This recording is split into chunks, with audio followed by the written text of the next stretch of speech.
Bien, l'ambiance est détendue, donc je ne vais pas faire de salutations trop rigides. J'ai déjà eu l'occasion de vous saluer tout à l'heure, évidemment. Je réitère donc collectivement, mais non moins chaleureusement, un mot de bienvenue. Et bien sûr également pour mes collègues élus qui sont là, qui arrivent. Et je crois que c'est important qu'il y ait également donc, les élus qui soient présents. C'est en tout cas ce qu'on a souhaité. Alors comme je vous l'ai dit tout à l'heure, nous sommes là dans cette deuxième partie maintenant de l'après-midi ou de la soirée, et bien pour les vœux. Donc les vœux que je ne vous ai pas adressés tout à l'heure, je vais vous les adresser maintenant, puisque c'est chose promise, chose due. Alors je souhaite bien sûr très sincèrement, au nom de l'ensemble de mes collègues ici présents et ceux qui ne sont pas présents naturellement, vous souhaiter en leur nom et puis en mon nom propre naturellement une excellente année 2018 à vous, à vos familles et à tous vos proches. Alors des vœux de bonheur tout d'abord, de joie partagée pour que 2018 soit une année de réussite et de satisfaction.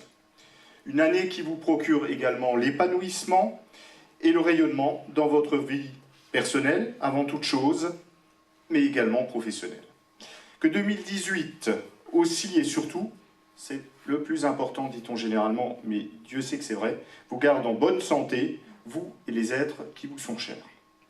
Cette année 2018, je vous la souhaite sereine, optimiste et constructive. J'espère également que vos initiatives, vos projets, en cours ou à venir, seront couronnés de succès. Alors cette sérénité et cette réussite, je vous la souhaite bien sûr individuellement, mais aussi, vous le comprendrez, à la collectivité qu'est notre chère commune des Chauds.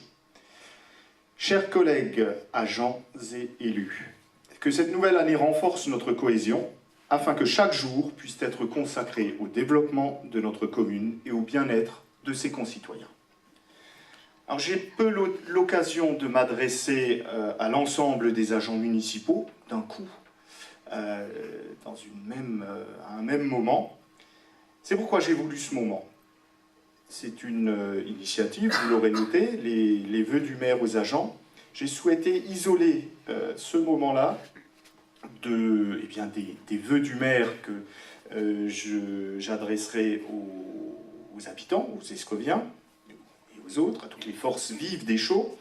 Pourquoi est-ce que j'ai voulu l'isoler? Pour qu'on puisse se prendre le temps nécessaire pour échanger ensemble, se donner aussi quelque part une forme d'intimité, afin que intimité nous n'aurions pas eu bien évidemment jeudi prochain où tout un chacun serait affairé à gauche, à droite, avec l'ensemble des personnes présentes.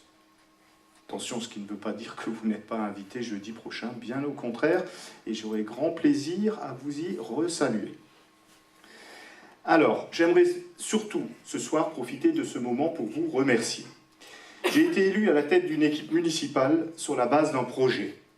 Ce projet que nous mettons en œuvre depuis le début du mandat, autant le dire, ne pourrait pas être réalisé sans votre implication.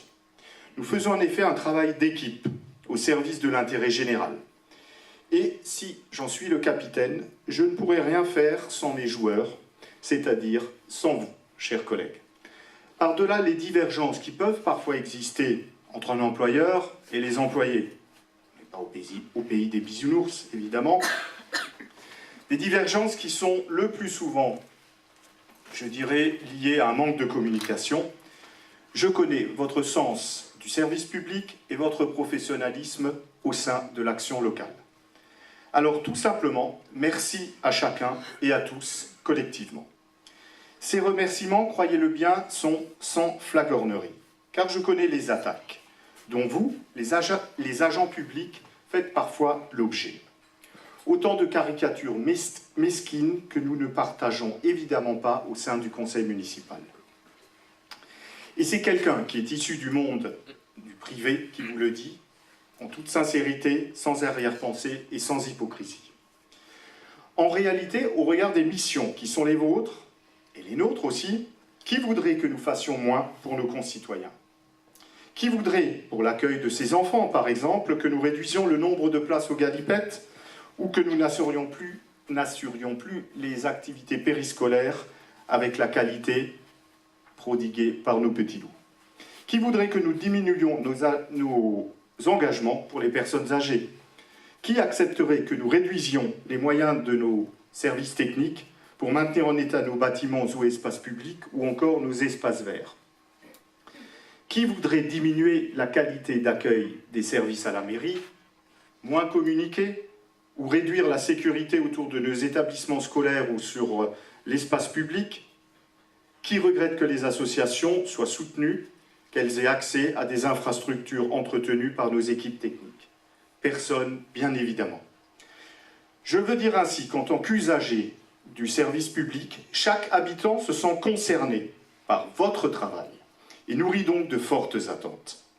Au même titre que dans une entreprise, on dit généralement que le patron c'est le client, eh bien, j'oserais dire que vous n'avez pas un patron, mais que vous en avez 5032. Puisque nous sommes 5032 habitants. Richaud maintenant, vous l'aurez compris. Alors ce constat n'est pas anodin. Il aurait même tendance, je dirais, à vous mettre un peu la pression. À leurs yeux, à ces 5032 patrons qui sont les nôtres, qui sont les vôtres, eh bien votre travail est indispensable, même si, malheureusement, il peut parfois passer inaperçu. Et si vous pouvez avoir l'impression par moment de n'entendre que les reproches, en fait, sachez simplement que dans vos métiers, le silence des administrés équivaut le plus souvent à un compliment, et que nos citoyens, nos concitoyens savent bien que sans vous, rien ne serait possible. À titre d'illustration, j'ai simplement voulu vous relire un mail qui a été transmis, qui a été adressé, je crois, sur le site, et qui a été retransmis au service technique. C'est donc le mail d'une personne, d'une escovienne en l'occurrence, qui nous dit la chose suivante. Bonne année à tous ceux qui ont en charge le bien-être de la commune. Juste un petit mot pour féliciter les personnes en charge pour les décorations de Noël au niveau du village, et en particulier la décoration de la mairie. Bravo. Donc vous voyez aussi que les gens savent se rendre compte de ce qui est bien dans notre commune et qu'il n'y a pas que les critiques. Et que de temps en temps, on reçoit des messages de félicitations. C'est vrai que ça fait plaisir et ça fait chaud au cœur. Alors ce soir, tous ces remerciements ne sont pas de circonstance. J'espère que vous en avez bien conscience. Il ne s'agit pas de vous brosser dans le sens du poil le temps d'une soirée. Depuis notre élection, j'ai eu à cœur de mettre en œuvre une politique de gestion des ressources humaines. Elle se veut novatrice, elle se veut moderne, visant l'adhésion de tous à un projet partagé, et elle se veut en cohérence avec l'esprit de l'équipe municipale, et le mien aussi, accessoirement bien sûr, à savoir donner à chacune et à chacun la place qui lui revient dans ce collectif qui doit mettre en œuvre la politique de la municipalité. J'ai très vite pris conscience, à l'instar des ressources financières, autres je dirais, denrées précieuses, que les ressources humaines sont le levier essentiel de l'action publique locale pour l'application de notre politique. C'est pourquoi j'ai demandé à la direction générale, et notamment à M. Cyril Pierre, de mettre en œuvre cette politique autour d'un triple objectif. Créer un véritable projet de collectivité, renouer les liens entre élus et services, et mettre en place les conditions d'une collaboration apaisée au sein de notre collectivité. Alors au-delà de cette déclaration d'intérêt, je crois pouvoir dire qu'en à peine 3 ans, nous sommes passés aux actes. Autorisez-moi à faire un petit inventaire. Tout d'abord, il y a eu l'annualisation du temps de travail à 1579 heures pour un temps plein, qui a donc permis de mettre en place des plannings harmonieux, positif à la fois, chose positive à la fois pour l'employeur et pour l'employé. Ce qui va avec, c'est le décompte, et c'est un de vos souhaits, le décompte horaire des congés, la création du comité technique et du comité d'hygiène et de sécurité au travail, aboutissement concret d'un véritable dialogue social au sein de notre collectivité. Ce qui va avec également la création d'un poste d'assistant de prévention, illustrant la volonté d'anticiper les risques d'accidents au sein de notre collectivité. Il y a eu l'IMAG aussi. Eh oui, c'est aussi un progrès au sein de notre collectivité, Et on en est ravis, cher Antoine, de pouvoir, et on l'attend toujours avec grande impatience. Il y a eu la création de documents établissant des règles internes. Je citerai le règlement intérieur, le règlement de formation, qui je crois est encore en cours, qui n'est pas encore abouti, le règlement des ATSEM, autant d'outils qui visent à quoi? Eh bien tout simplement à définir les droits et les devoirs de chacun, en fait, de vous protéger. Il y a eu la mise en place du plan de formation, qui cette année a donné lieu à 152 jours de formation pour 40 agents différents. Il y a eu l'instauration du compte épargne-temps. Il y a eu la mise en place de l'évaluation-valorisation, on en a parlé tout à l'heure, qui correspond à une gestion prévisionnelle des emplois et des compétences. Là aussi un petit chiffre, 18 avancements de grade en 2017. La démarche éco-responsable, il ne faut pas l'oublier. Et puis bien sûr le RIFZEP, et ça on en a suffisamment parlé tout à l'heure. Alors cette liste n'est pas un inventaire à la Prévert, c'est le résultat d'un dialogue social qui existe au sein de notre collectivité et dont nous pouvons tous être fiers. Moi je suis de ceux qui pensent qu'au sein d'une entreprise, on ne négocie pas. On parle généralement de négociation salariale, négociation sociale. Moi, ce que je veux, c'est qu'au sein de l'entreprise Pécho, on dialogue. On privilégie le dialogue, pas la négociation. Parce que dans la négociation, malheureusement, souvent, il y a un perdant. Pourtant, le dialogue n'est pas une finalité, mais c'est un outil qui doit permettre aux uns et aux autres d'évoluer dans une logique d'équilibre et de respect. Alors, la réorganisation des services. Vaste chantier, les fameuses feuilles de route, les procédures, chantier qui est encore en cours, eh bien, donc a été entrepris par la direction générale. C'est une œuvre de longue haleine, que j'imaginais certes plus rapide, je dois l'avouer, mais là aussi, à un moment donné, il faut savoir faire œuvre de patience, mais aussi de persévérance. L'objectif étant évidemment la poursuite, étant de donner du sens à l'action des services et de ses agents, de fixer des caps indispensables pour ne pas naviguer à vue, rien de pire que de ne pas savoir où on va, et bien sûr de donner une visibilité à votre travail, notamment par rapport aux élus. Bref, c'est du gagnant-gagnant. Merci en tout cas de votre coopération, d'avoir fait en sorte que tout ce que je viens d'exposer, tous ces changements qui sont des progrès certes, eh bien, soit possible. Je sais que le changement perturbe, qu'il inquiète, parfois même il fait peur. Mais si dans le monde qui est le nôtre, qui est en perpétuelle évolution, quelqu'un refuse le changement, reste immobile, eh bien, vous l'avez deviné, en fait, on recule, et ce n'est absolument pas le style de la maison. Merci aussi au directeur général des services, M. Pierre.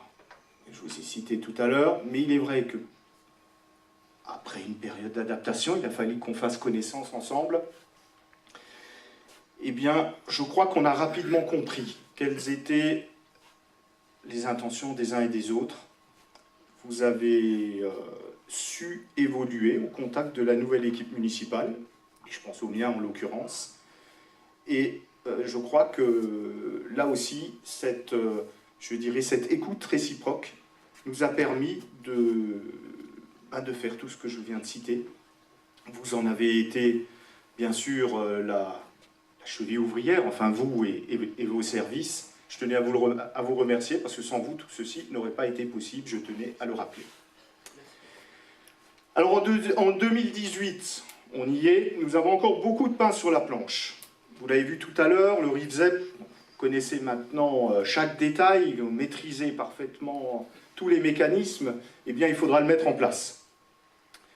Il y a également les diagnostics des risques psychosociaux, le RPS, cet audit, ce diagnostic qui va être réalisé.